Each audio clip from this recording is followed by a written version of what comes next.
ছাত্রীগণ, আজ তোমাদের ক্লাস 10-এর প্রয়োগ 6 পেজ 282 পৃষ্ঠার কোষে দেখি 21-এর একটি জ্যামিতি একটি সম্পাদ্য করে দেখাচ্ছি। দেখো, প্রথমে 7 সেন্টিমিটার 4 সেন্টিমিটার দুটি সরলরেখা টেনেছি।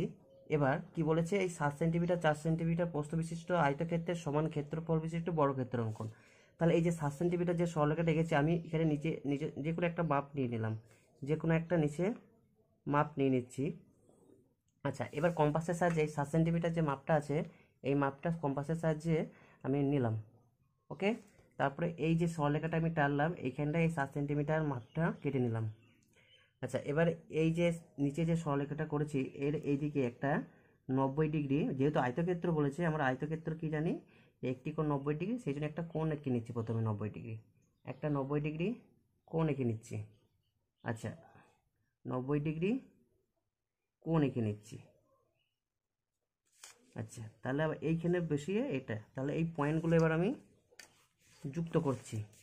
দেখো বন্ধুরা, পয়েন্টগুলো যুক্ত করছি।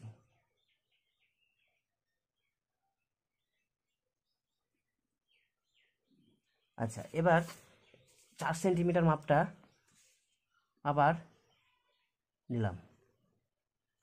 4 সেন্টিমিটার মাপটা নিয়ে এবার এই এই যে লম্বটাকে কেটে দিলাম। আবার এইদিকে এই যে 7 সেন্টিমিটার বাহুটার এই সাইডে আবার মাপটা নিচ্ছি। এবার 7 সেন্টিমিটার মাপটা আবার নিচ্ছি, দিয়ে এই পয়েন্টে মানে উপরে ছোট বাহুটা উপরে দিয়ে কেটে নিলাম। তাহলে একটা আমরা এখান থেকে যে পয়েন্টগুলো যুক্ত করে দিয়ে যেটা পাবো, একটা আয়তক্ষেত্রের চিত্র। এবার পয়েন্টগুলো আমি যুক্ত করছি।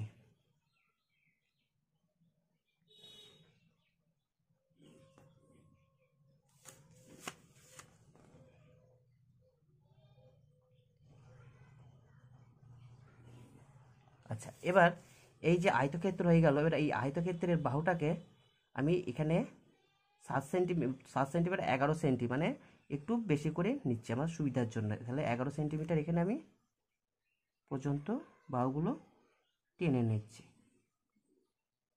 আচ্ছা, এবার এই যে 11 সেন্টিমিটার হলো, 11 সেন্টিমিটার অর্ধেকের বেশি মাপ নিয়ে এবার আমি ওপর নিচে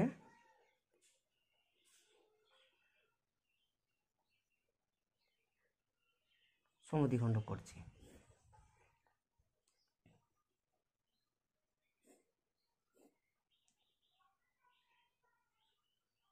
আচ্ছা, এবারে পয়েন্ট করে এবার এদের সংযুক্ত করছি।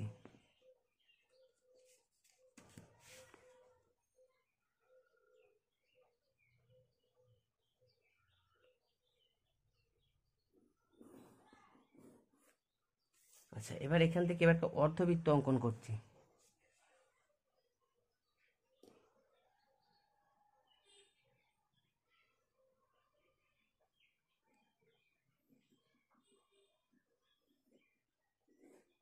আচ্ছা, এবার এই যে নিচে 4 সেন্টিমিটার বাহুটা ছিল, এটাকে আমি বাড়িয়ে দিচ্ছি, মানে বর্ধিত করছি।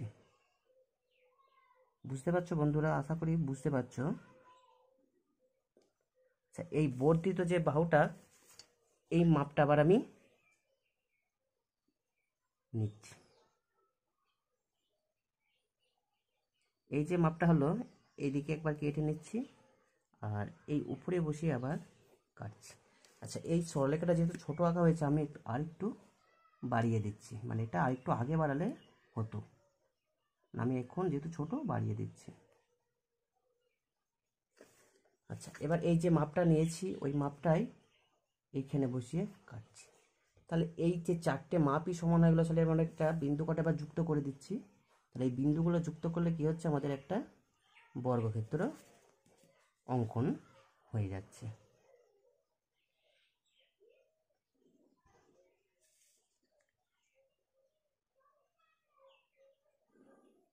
ঠিক আছে বন্ধুরা, আশা করি তোমরা বুঝতে পারছো। এবার আমি এই যে আঁকলাম, এবার এর নামকরণটা করছি।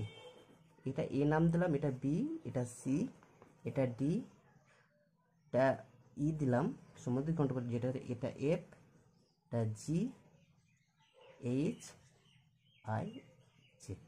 আচ্ছা, নামকরণ তোমরা যে কোনো করতে পারো, যে কোনো নিজের মন মতো নাম দিতে পারো।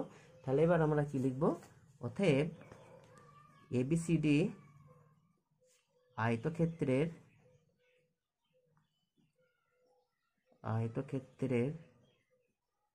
সমান ক্ষেত্রফল